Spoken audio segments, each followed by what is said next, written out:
Part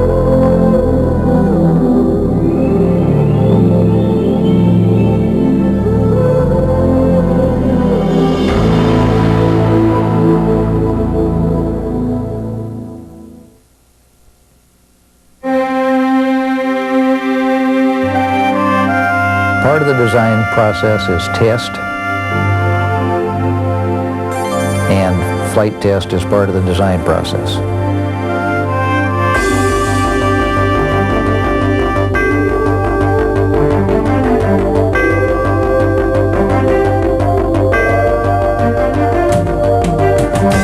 We set out with a test program with an attitude that the purpose of the test program, including lab testing, was to find and fix all problems, and to concentrate our efforts not on the negative aspects of the problem, but to celebrate the discovery of the problems so that we could find them and get them fixed before the airplane flew. And we've done a marvelous job at doing just that. We have been extremely happy with the flying characteristics throughout the entire flight envelope. In flight test, we have a larger envelope than normally will be used in service. So when I talk about the full flight envelope, I mean down to stall speed and up beyond the normal operating area that the airline crews will normally see. The stall characteristics of the 777 today are very, very good. The very first set of stalls we did indicated some problems or difficulties in the roll axis. We discovered that problem early in the program, and using some of the fly-by-wire flight control capability, we fixed that problem, and today the stall characteristics of the 777 are very, very docile.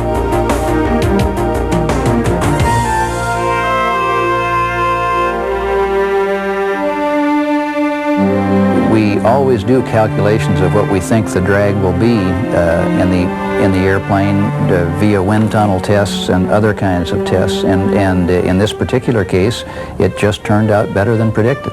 Well, I think the significance of the higher than predicted cruise speed, at least from a passenger standpoint, is that on a typical flight, say from Seattle to London, that will save 15 to 20 minutes of flying time. Now, that may not appear like very much on such a long flight, but when you add those in on a daily basis, that adds value to what the airlines will see. We believe that it's necessary for the pilot to always have full control capability no matter what the situation. And we happened to be very lucky one day and got some direct crosswinds of 35 knots gusting to 47. And the airplane handled very, very well. We had several pilots fly it both during the approach and during landings and during takeoffs, and found it very easy to fly, took no special techniques, and was very, very similar to all of the other airplanes that they had flown before in those kinds of conditions. It did very well.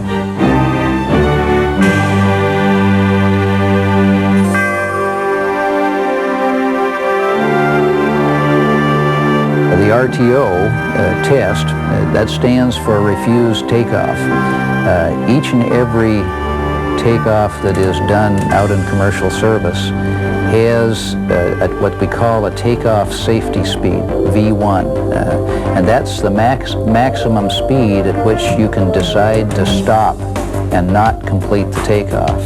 The RTO test is used to verify that all of the stopping systems on the airplane work. The brakes are capable of taking the energy that is put into them on a stop from those kinds of speeds, that the anti-skid works correctly, all of those kinds of things, and verify that the stopping distances are correct. If you can prove that the brakes are better than you expect, or that the airplane for some reason stops more quickly than what you had originally predicted, that would translate into the ability for the airlines to carry a higher payload out of a given field.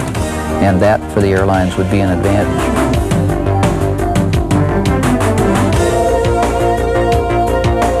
VMU stands for Velocity Minimum Unstick, and what that really means is the minimum That is a determination of the minimum speed at which the airplane will lift off the ground, and that is typically done with the tail in contact with the ground.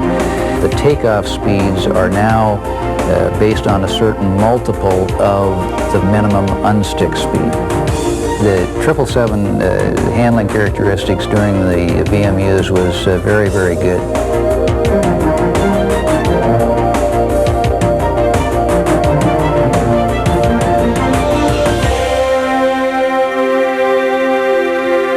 We broke the wing on the 777 to prove that our calculations were correct. The actual results were very, very close to the calculations, because that means that the structure of the airplane is designed exactly for the amount of weight that you want to carry, and it makes a very efficient airplane. So it means that the structure is built exactly correctly, and we're carrying the minimum structural weight to do the mission that the airplane was designed for.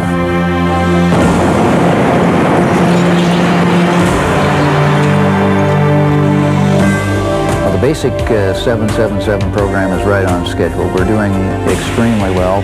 We expect to finish right on target, and the scheduling so far has been right on the numbers that we expected.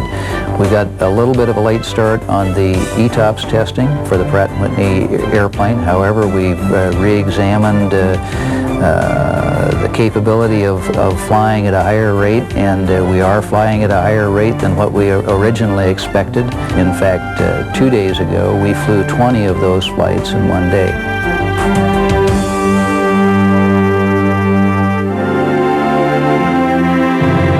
The most significant thing about the 777 test program, from my standpoint, is the fact that we are flying nearly twice the number of test hours that we have flown on any other test program before. As an example, the 767 test program, by the time we were through with it, we flew about 1,800 flying hours before delivery. On the 777 test program, we will fly approximately 3,300 flying hours before the airplane is delivered to the customer. This gives an indication of how much effort and how much extra time we're putting in testing the airplane to assure that we give a service-ready product.